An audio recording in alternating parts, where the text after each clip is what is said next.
en todos los espacios en los que cada uno de nosotros estamos, así que la verdad que muy muy contentos.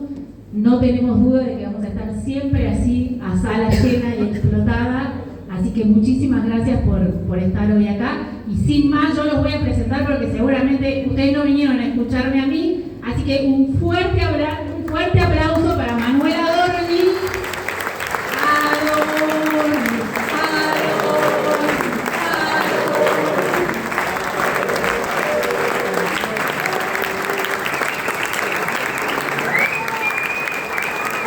Que yo les voy a contar una infidencia. Manuel me odia cuando lo hago trabajar hasta más de las 5 de la tarde. Esa fue nuestra premisa en toda la campaña. No trabajamos después de las 5 de la tarde, pero los dos somos padres.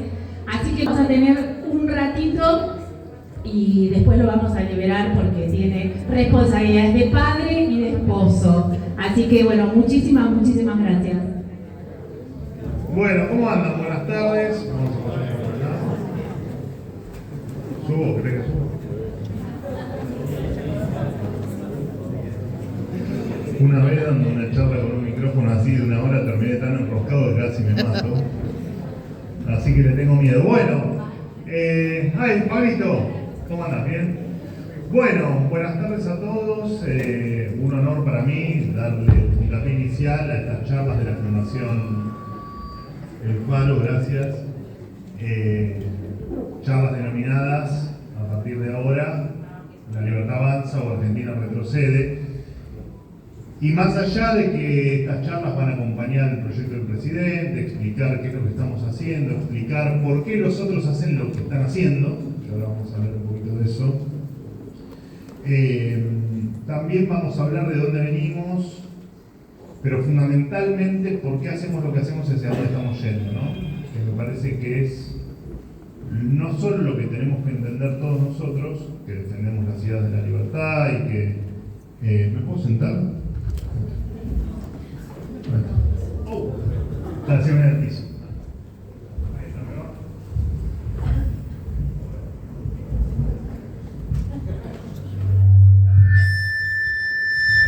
Hola. Siempre me llamó la atención dando una charla y que me filmen. Me parece algo surrealista. Bueno, así que en este ciclo de charlas que agradezco a la Fundación Faro, agradezco a la Libertad Avanza Ciudad de Buenos Aires, a Pilar Ramírez, por supuesto a Agustín Laje y a todos los que todos los días empujan este tipo de cuestiones porque es la única manera de comprender, como les decía recién, no tanto el proyecto del presidente, que todos ya sabemos cuáles son y que buscan las ideas de la libertad o la defensa de las ideas de la libertad, sino también el entender hacia dónde estamos yendo y qué es lo que está pasando en el medio. Así que me voy a tomar 2 o 3 minutitos para contarles a ustedes qué es lo que estamos viendo y qué es lo que también entendemos que va a pasar en el futuro. Estas semanas han sido complejas. En realidad, si uno hace un poco de historia para atrás este año, la verdad es que desde el principio de año que estamos teniendo momentos complejos, y desde el principio de año sabíamos y entendíamos que en un escenario donde nos estaba acompañando el éxito no porque esté todo terminado, sino el éxito porque estábamos en un camino que empezaba a mostrar los resultados, la baja de la inflación, la apertura al mundo, la reactivación económica, etcétera. Sabíamos que indefectiblemente en un año electoral los golpes iban a aparecer y que los golpes iban a ser muchas veces por debajo del cinturón. Y es lo que venimos viendo. La verdad que el presidente sí, yo no. Yo no pensé que los golpes iban a ser tan violentos. El presidente siempre estuvo seguro que los golpes iban a ser así de violentos, por eso es que estábamos preparados para que esto pase. Menos mal que no era yo presidente, porque si no nos damos la piña en nuestra vida. Nunca fui bueno para hacer futurología, lo dije siempre. Bueno, el presidente la verdad que es excelente para hacer futurología. Y lo que vimos desde los audios filtrados hasta lo que está pasando en el Congreso son muestras de algunos puntos que me gustaría remarcar. Primero, el nivel de violencia marca que efectivamente tienen miedo a desaparecer políticamente. Gran parte de la oposición, por supuesto me refiero casi con exclusividad al kirchnerismo y a los kirchneristas vestidos de radicales, ¿no? Kirchneristas vestidos de otra cosa, pero que no dejan de ser kirchneristas. Y como se dieron cuenta en algún momento que más allá de lo que se veía en ese camino, que eran los logros en seguridad, los logros en materia económica, en el orden macroeconómico, en la apertura al mundo, en las inversiones, en fin, que la Argentina empezaba de a poco a funcionar, se dieron cuenta que efectivamente el plan era el correcto, mientras que estuvieron mucho tiempo pensando que el plan no era el correcto y que nos íbamos a estrellar a 200 km/h contra una pared de frente. Cuando se dan cuenta que eso no iba a pasar y que efectivamente el camino, a pesar de todo, el camino que habíamos elegido conducía al éxito, por supuesto en el mediano y largo plazo, se dieron cuenta de que tenían un problema de supervivencia. Y lo único que se dedicaron a hacer cuando se dieron cuenta de eso es tratar de rompernos nuestro, si se quiere, el corazón de nuestro programa de gobierno, que tiene básicamente dos patas. Una es la honestidad o la lucha contra la corrupción o el no usar el Estado para hacer negocios, y el orden macroeconómico, digamos. Hoy el corazón del programa es eso. Y dentro del orden macroeconómico, por supuesto, la baja de la inflación. Cualquier persona con un poco de materia gris, después de tanto tiempo, entendió, que fuimos machacando en los medios, entendió que la inflación es un tema estrictamente monetario. Por lo tanto, si es un problema estrictamente monetario que depende exclusivamente del equilibrio fiscal, con lo que hinchamos tanto, lo que había que hacer eran dos cosas. Era pegarnos en nuestra honestidad y pegarnos en nuestro equilibrio fiscal. Lo de la corrupción está claro, como quisieron pegar, y de hecho van a seguir pegando. Seguramente aparezcan una infinidad de supuestos hechos de corrupción de acá en las elecciones, sin duda, como después mágicamente van a desaparecer. Y por otro lado, vemos como sistemáticamente el Congreso lo único que hace es aprobar leyes que rompan o que vayan en línea con romper el equilibrio fiscal. ¿Por qué? Porque es el corazón del programa. No tendría sentido promulgar leyes o aprobar leyes que no toquen el equilibrio fiscal, digamos. No hay razón para hacerlo. Incluso la de los ATN, que uno podría decir, bueno, en definitiva la de los ATN lo único que hace es obligar a distribuirlos de determinada manera. Claro, no afecta el equilibrio fiscal en tanto en cuanto no tengas una desgracia en alguna provincia y tengas que salir a asistirla, como pasa siempre. O tenés un incendio, o tenés una inundación, o tenés algo que te pasa que tenés que salir a asistir. Entonces, como los ATN tienen como objetivo asistir a las provincias, si ellos se reparten los ATN como se les canta, cuando tengas que salir a asistir a una provincia, rompes el equilibrio fiscal. Entonces está todo pensado para romper el equilibrio fiscal. Lo cierto es que ya no tienen tiempo de romperlos.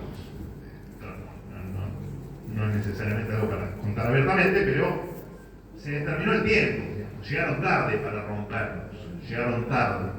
Venimos de una elección compleja en la provincia de Buenos Aires, que todos sabíamos que el aparato kirchnerista, el aparato de los intendentes iba a trabajar. Nadie en su sano juicio pensó que era una elección que nos iba a ser sencilla.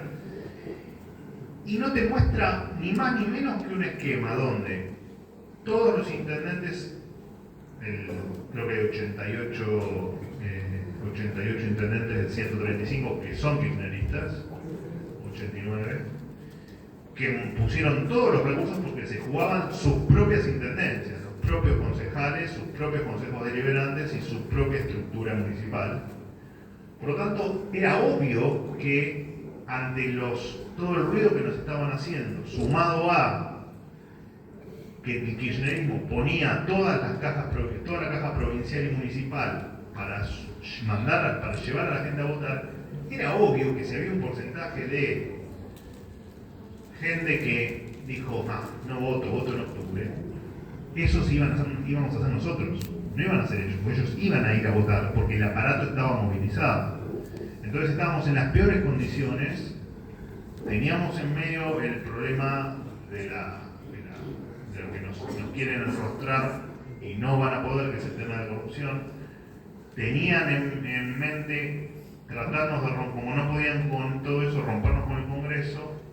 De hecho, bueno, hoy vetaron a TN, pero rompieron el veto, o tratan de romper el veto de universidades, el veto de Garrahan, que Garrahan, en un momento vamos a contar algo de Garrahan, que van a quedar todos bien en evidencia de por qué siempre dijimos la plata está en Garrahan. Esto no se resuelve con más gastos, se resuelve con menos burocracia, con menos corrupción, con menos ñoquis, con menos choreo. Y vamos a empezar a explicar por qué decíamos eso. Cuando tengamos los elementos, lo vamos a contar y van a quedar todos más que sorprendidos. Por supuesto que de acá al 26 de octubre es un camino largo e infinito, pero que vamos a tener que pasar. Todos los días va a ser una batalla constante, porque nos van a atacar, porque nos van a tirar piedras legislativas y porque van a intentar que no lleguemos ese 26 de octubre, porque si ese 26 de octubre, como tenemos pensado, las elecciones son a nuestro favor, ellos pasan a un estado de descomposición que probablemente signifique su final. A mí el no vuelve más no me gusta decirlo porque lo dije en otras épocas, siempre que no era bueno haciendo futurología, pero digamos que estarían dadas las condiciones para un país que cada vez muestra ser un poco más normal, con un sistema político que cuesta mucho, pero que estamos tratando de que vaya cambiando. Y de hecho, la boleta única a papel es algo que casi pasó desapercibido en la sociedad, pero es un cambio que después de décadas y décadas y décadas pudimos lograr arrebatarle el negocio de las boletas no solo a los partidos, sino a los que robaban las boletas de los cuartos oscuros o de los centros de votación. La verdad es que es una gran noticia que, repito, por desgracia pasó desapercibido para los medios de comunicación porque debieron haberlo festejado y lo deberían seguir festejando. Pero más allá de eso, creo que hay que aguantar hasta el 26 de octubre. Ustedes que son todos defensores de las ideas de la libertad, tienen que entender que la libertad avanza, la Argentina retrocede. Más allá de que quedó como frase de campaña, no es una frase sin contenido y sin sentido. Efectivamente estamos convencidos de que es así. O vamos para adelante, sorteamos estos 30 y pico, 40 días, ganamos y seguimos gobernando, o lo que nos espera es lo que nos propone el kirchnerismo, lo que nos propone la provincia de Buenos Aires, o el gobierno de la provincia de Buenos Aires, lo que nos propone los Kicillof de la vida. Y la verdad es que nosotros nos vamos olvidando porque tenemos memoria a corto plazo, pero no pasó tanto tiempo de 9 de diciembre de 2023, donde la inflación nos llevaba puesta, donde la pobreza en Argentina teníamos más gente pobre que gente no pobre, digo. Y en un montón de provincias tenemos una mayor cantidad de gente pobre que no pobre. Y esa realidad que nos dejaron con inflación, con un banco central roto, con un sistema energético roto, hay que salir a explicarle, a recordarle a la gente que ese era el camino de la cubanización de la Argentina.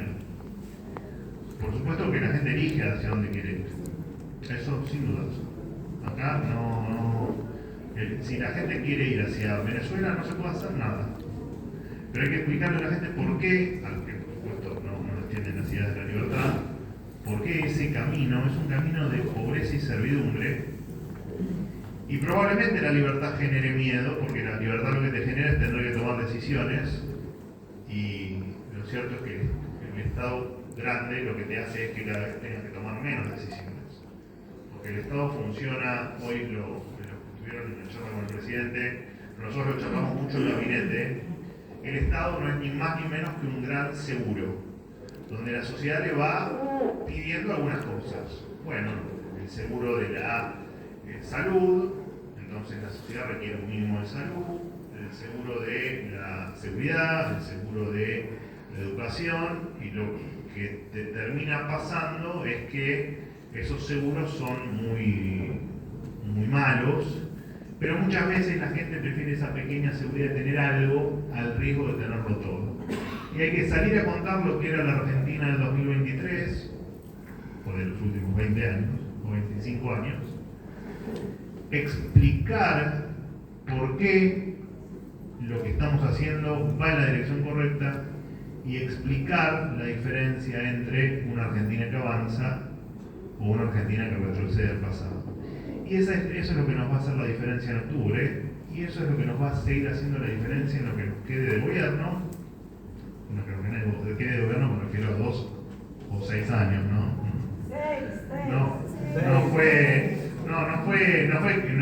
cuca el comentario de... sino que fue al revés, con optimismo. Pero todo el tiempo que estemos en el gobierno va a depender efectivamente de que ustedes, de que cada uno de ustedes, nosotros estamos gobernando y vamos a hacer, y los que pertenezcan al gobierno acá, estamos gobernando y estamos haciendo todo y entregando todo para que todos estemos mejor y para que, yo siempre digo lo mismo, ¿no? Mientras que toda la vida hice lo imposible por pensar qué hacer para que mis hijos dentro de 20 años se puedan ir del país a buscar un futuro mejor, hoy al revés, hago todo lo posible para que eso no pase. Y creo que es lo que tenemos que hacer todos, ¿no? Pensar en qué queremos dejar de país a nuestros hijos y a nuestros nietos, y no hay otra forma que contar qué tiene para ofrecer la libertad versus qué tiene para ofrecer el kirchnerismo. No es ni más ni menos que explicar eso, que explicar por qué estamos haciendo lo que estamos haciendo, por qué ellos están haciendo lo que están haciendo y por qué es imperioso y necesario el 26 de octubre arrasar en las elecciones nacionales. Hasta acá lo mío, porque me tengo que ir, no porque esté disfrutando de esto. De hecho, yo podría hablar durante horas y sería feliz, pero bueno, me tengo que retirar. Le voy a dar el pase a alguien muchísimo más grandioso que, al menos que yo, que es Agustín Laje, que está por allá atrás, así que un fuerte aplauso para él.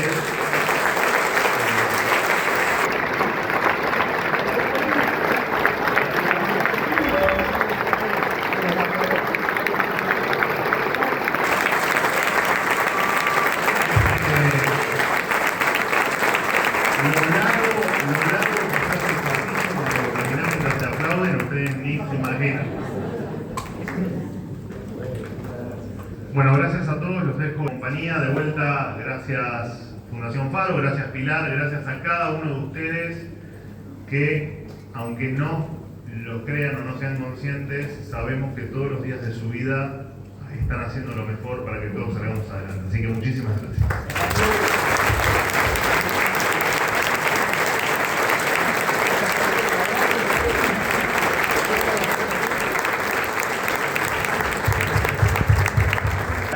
Para mí es un lujo poder estar aquí compartiendo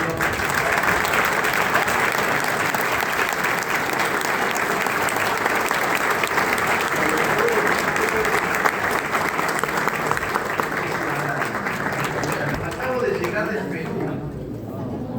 Sí, vengo un poco pasado de rosca porque además mañana tengo que volver temprano a Córdoba porque de ahí tengo un vuelo hacia Miami, y no crean que es para ir a la playa. Llego de una conferencia, me tomo otro avión y me voy a Honduras.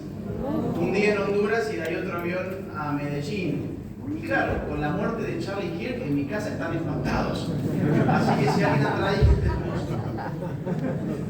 ahí, hay una situación que es muy complicada, ya estamos viendo a lo que nos estamos enfrentando, y un poco de eso vamos a hablar hoy precisamente sobre batalla cultural. No ponemos el nombre batalla cultural porque queremos darle épica, no hablamos de batalla porque queremos ser grandilocuentes, sino porque los que la damos desde hace tiempo sabemos perfectamente a quienes nos estamos enfrentando. Y bueno, esta conferencia va a ir un poco sobre eso. Quiero agradecer a La Libertad Avanza por invitarme a impartir esta conferencia y especialmente a mi querida amiga Evangelina Aranda, que fue la que me insistió desde hace días que hiciéramos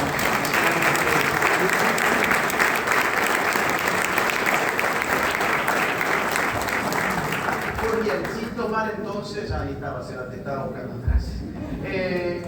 A ver, vamos a ordenar esto. ¿Qué voy a tratar de hacer? Si puedo en una hora, y si no, los que se quieran ir son libres para irse en el momento que quieren. Vamos a ver en cuánto lo puedo hacer. Y la gente que está al fondo, si se cansa, yo por lo menos no tengo problema que se quieren sentar incluso acá en los costados, digo, para que no tengan que estar de pie. Por mí está muy bien. Ustedes autogestionenlo. Lo que voy a hacer es, en primer lugar, tratar de conceptualizar algo muy complicado de explicar, que es batalla cultural. Batalla cultural, como eslogan, es fácil de repetir, pero perdemos mucho cuando los conceptos se vuelven eslogans, porque carecemos de su significado más profundo, empezamos a olvidarnos lo que significan si es que alguna vez lo precisamos. Hoy lo que vamos a hacer es precisar conceptualmente qué queremos decir cuando hablamos de batalla cultural. Para eso voy a tener que explorar algunas acepciones del concepto cultura, que es todavía más difícil. Y aparte lo voy a tener que apretar y hacerlo muy rápidamente. En segundo lugar, voy a hablar sobre cuáles son nuestros principales enemigos en la batalla cultural, y me va a dar tiempo de desarrollar no los 3 principales enemigos, sino 2. De modo que ustedes, espero, se quedarán con las ganas de conocer sobre uno de ellos y me tendrán que invitar en otra ocasión para poder desarrollarlo. Así que espero que no sea la última conferencia esta. Después voy a plantear lo que a mi juicio son las principales batallas culturales. Esto es opinable, evidentemente yo les voy a dar mi perspectiva.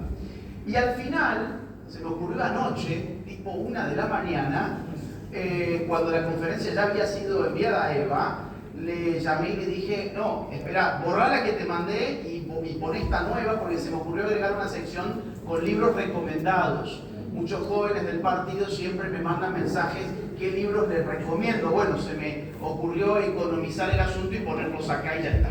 Entonces, eso es lo que voy a intentar hacer en más o menos 1 hora. Entiendo que hay alguien que me va a ayudar pasando las diapositivas. Gracias. Vamos entonces, vamos. A ver, la batalla cultural, fundamentos teóricos, definición de enemigos y disputas estratégicas. Este título no es por azar, es lo que vamos a ver. Dale, vamos a la próxima. ¿Qué es una batalla cultural? Dale, próxima. Vamos a ver 3 acepciones de cultura. Claro, si queremos conceptualizar batalla cultural, tenemos que empezar por conceptualizar cultura. Y cultura es un concepto muy difícil.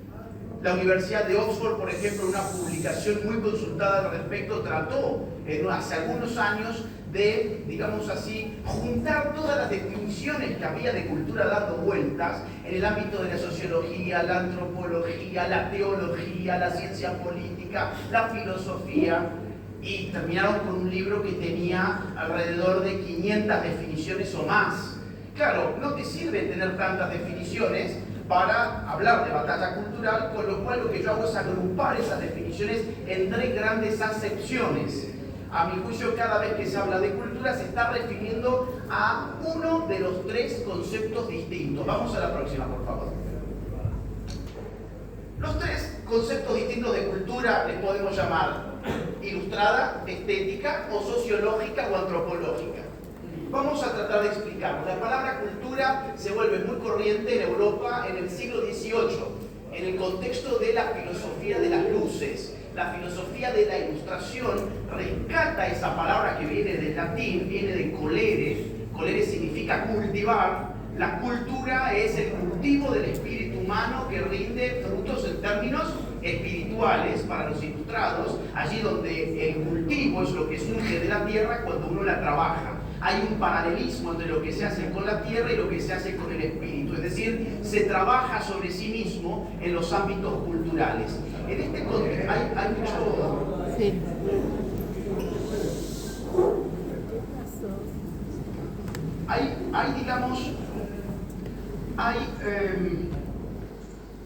Hay una escala cultural a partir del siglo XVIII. Se va a empezar a hablar de alta cultura, de baja cultura o de no tiene cultura. Cuando alguien no tiene cultura, a ver si alguien sabe qué es. Algo más fuerte.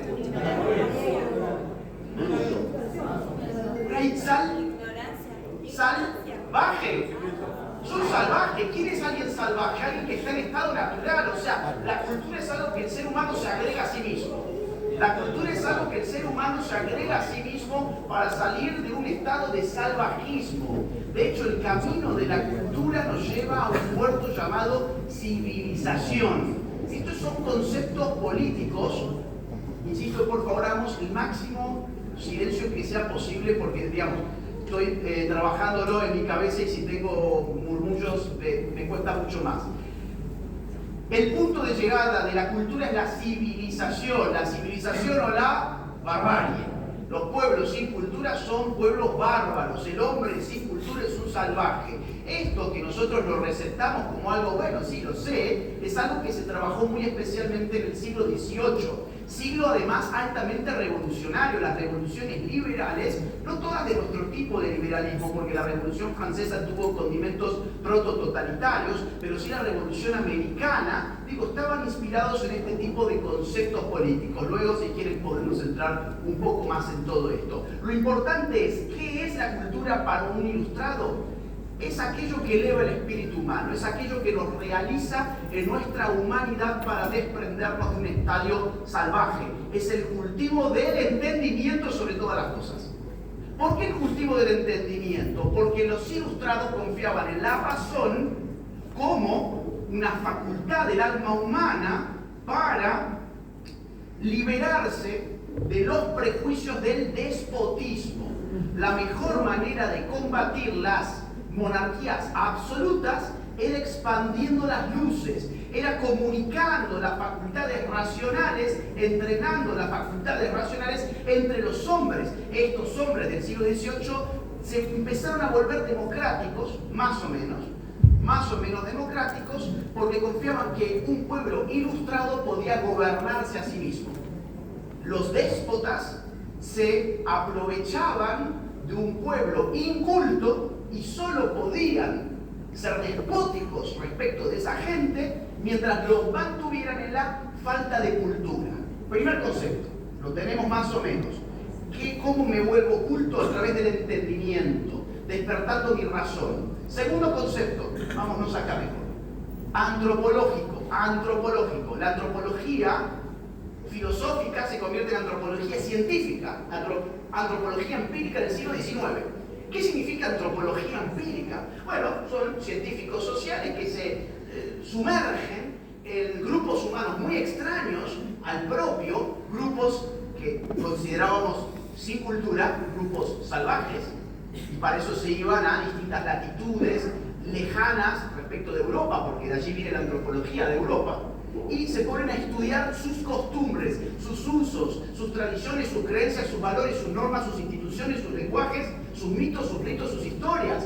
Y dicen, no era que no tenían cultura, es que cultura significa todo ese conjunto de elementos que acabo de explicitar, que no son producto de una herencia genética, sino que son legados por el grupo social. ¿De acuerdo? Es decir, yo no nazco con un gen que me hace hablar español. Yo hablo español porque mis padres me enseñan español desde la cuna. Yo tengo un conjunto de creencias, valores, costumbres que he recibido de mis grupos sociales de pertenencia, que me hacen ser quien soy. Si yo hubiese nacido en la China, hablaría otro idioma y vería el mundo con una óptica distinta. ¿Qué es la cultura? Es una especie de anteojo intangible, anteojo inmaterial que me permite enfocar la vida. Enfoco la realidad con esos lentes y ordeno mi comportamiento en función de lo que veo. Y lo que veo siempre está mediado culturalmente. Este es el aporte de la antropología que lo van a tomar los sociólogos del siglo XIX y muy especialmente a partir del XX. ¿De acuerdo? Tenemos nuestro segundo concepto. ¿Hay cultos e incultos para un antropólogo? No, todo el mundo tiene su cultura, porque la cultura ya no está jerarquizada, sino que toda sociedad humana tiene su propia cultura porque crea propios elementos para enfocar la vida, enfocar la existencia. ¿Qué nos distingue del animal?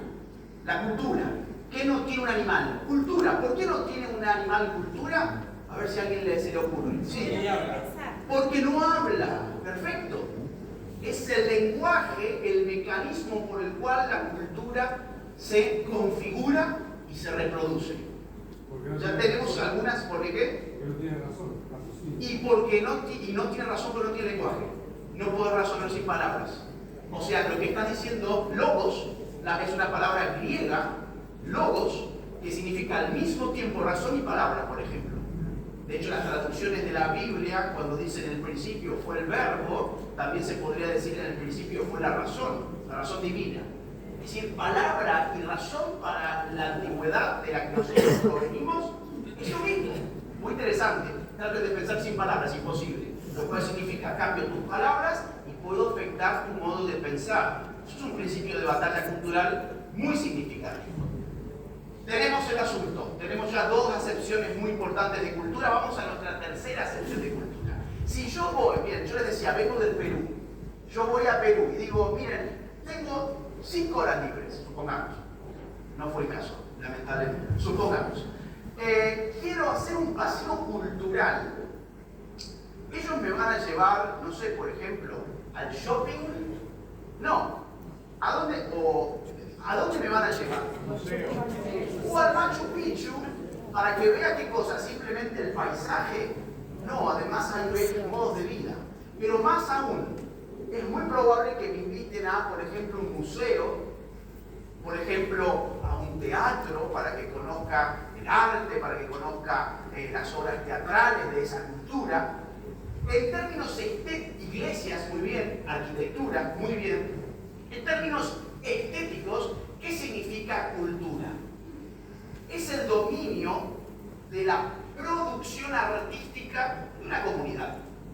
Producción artística. Aquí aparece una palabra que no la habíamos mencionado ni en la ilustrada ni en la antropológica. El arte como producto específicamente cultural responde a un concepto estético de cultura. Cuando yo digo un ministerio de cultura, bueno, entre otras cosas se ocupa de estas cosas. Museos, por ejemplo. Cuando hablamos de, no sé, cine, cuando hablamos de teatro, artistas, en general estamos hablando de una acepción estética de cultura. Aquí la gran pregunta es, ¿y cuál de estas 3 acepciones configura la batalla cultural de la cual nosotros hablamos? ¿Qué estamos hablando cuando decimos batalla cultural? ¿Nos referimos a la cultura como ilustración, como estética o como antropología? Yo les diría, ¿quién dijo las 3? Exacto, las 3. De hecho, cada una de estas definiciones nos provee luces para encontrar subtipos de batallas culturales. Vamos a la próxima, por favor.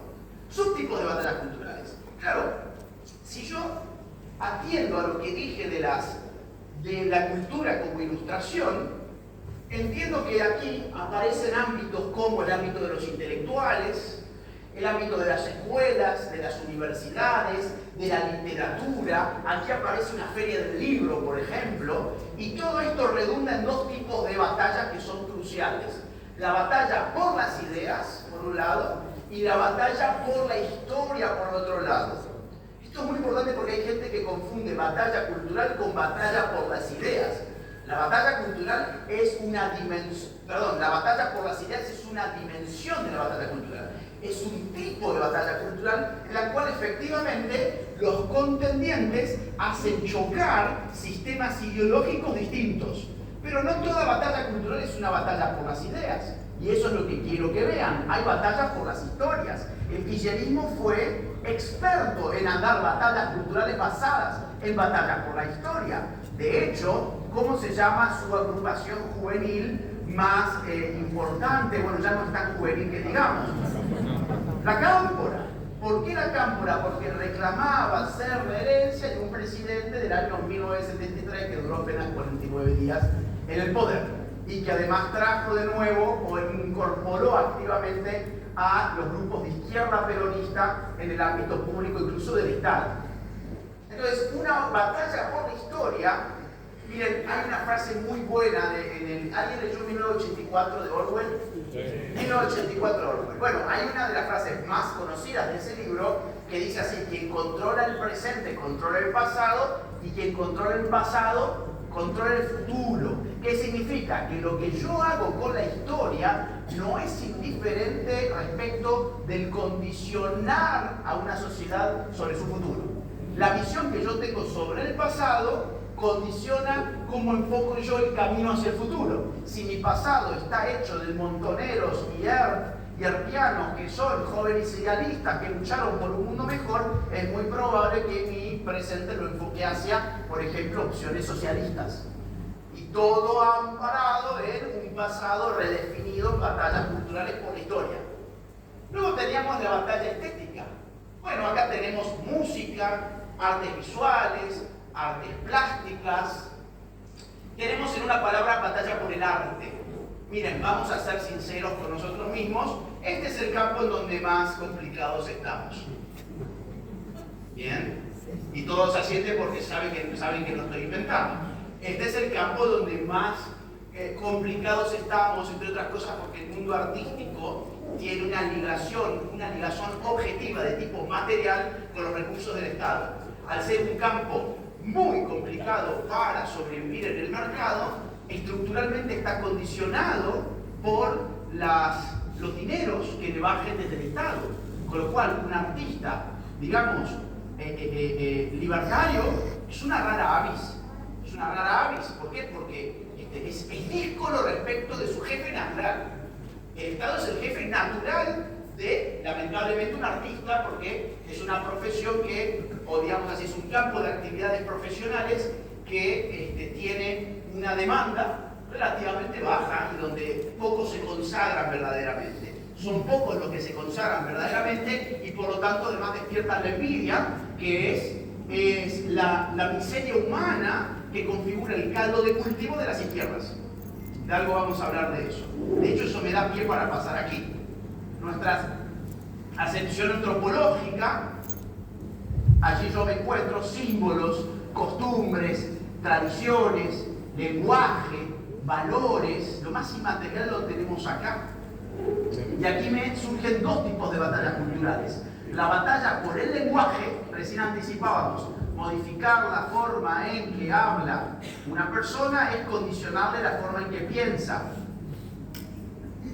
Es decir, no es lo mismo decir niñez trans, por ejemplo, que decir niños que están siendo manipulados sexualmente por un entorno tóxico.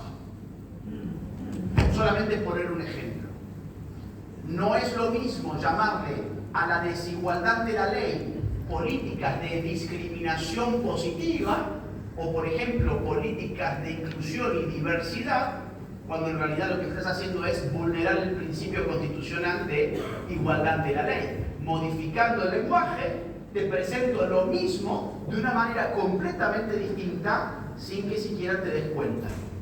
Ese es el principio de una batalla por el lenguaje. Por ejemplo, cuando vendían lenguaje inclusivo, ¿se acuerdan? Digo, ya esto ha quedado un poquito atrás, ni siquiera los más radicalizados hablan así hoy en día, lo cual prueba hasta qué punto hemos podido retrocederles esa agenda, pero en algún momento había muchos chicos que estaban convencidos de que cambiar una vocal en su discurso entrañaba toda una revolución. Es decir, nunca hacer una revolución fue tan fácil. Nunca fue tan fácil. Antes te tenías que matar a tiros, ahora tenés que optar por la letra E. Bueno, digamos que la izquierda evolucionó moralmente en ese caso. Hubo una evolución moral, pero, en fin, ya esa moda, una moda pasajera que ha quedado simplemente para los memes. Y además tenemos una batalla moral en este campo. ¿Qué es la moral? Bueno, es la dimensión propiamente humana que apunta a la diferencia entre lo bueno y lo malo, entre el bien y el mal, entre la virtud y el vicio, cuyo fundamento existencial es la libertad humana. Si no fuéramos libres, no tendríamos ninguna posibilidad de pensar en clave moral. Tenemos moral porque somos libres. Allí donde yo no puedo elegir, mi acción no puede ser calificada moralmente. lo cual además nos echa luces, nos arroja luces sobre lo fundamental de la idea central que nosotros defendemos, que es la libertad. Mucho más que estar defendiendo mi posibilidad de pagar menos impuestos, mucho menos que estar defendiendo mi kiosquito, estamos defendiendo la naturaleza humana. Estamos defendiendo la posibilidad de vivir una vida éticamente significativa, una vida con sentido. Vamos a la próxima, por favor. Esa batalla yo creo que estamos bastante bien, de hecho. Es decir, la gente ya está un poco harta del surdaje como vara moral de la sociedad. Ustedes vieron que si algo hizo bien el surdaje fue pasar de matar a 100 millones de seres humanos en el siglo XX a constituirse la vara moral de la sociedad. Ellos eran como los sacerdotes del siglo XXI. A través de sus filtros morales se generaban los juicios de la opinión pública. Bueno, eso digamos que está un poco a la baja en este momento, sobre todo cuando todas las dictaduras en pie en la región son de ese signo político y sobre todo cuando nos están matando a nosotros por opinar distinto. Literalmente están matando a los nuestros por opinar distinto. Ahora, ¿por qué esto importa? Más o menos me van siguiendo, ¿no? ¿Por qué esto importa? Porque si hablamos de batalla cultural, y ya sabemos lo que significa cultura, significa que la cultura encierra algo crucial. La cultura importa como ocio, como divertimento, como atractivo turístico, como atractivo culinario, como mero atractivo artístico, no, importa como poder.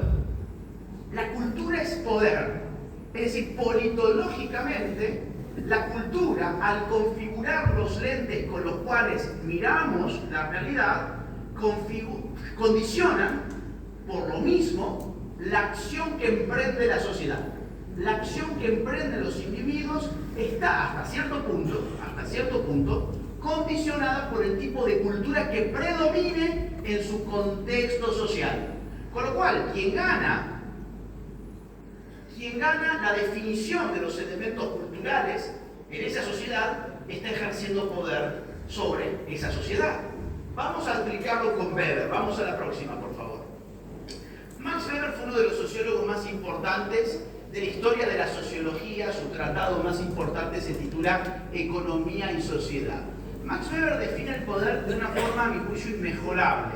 Max Weber dice, el poder significa la probabilidad de imponer la propia voluntad dentro de una relación social, aún contra toda resistencia y cualquiera que sea el fundamento de esa probabilidad.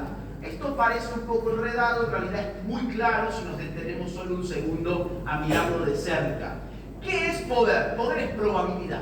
¿De qué cosa? ¿De que suceda qué cosa? Que mi voluntad sea... No sé qué es eso. Que mi voluntad sea aceptada y ejecutada por otro. Pero esa probabilidad es variable.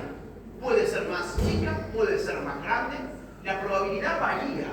Por eso Weber dice cualquiera que sea el fundamento de esa probabilidad.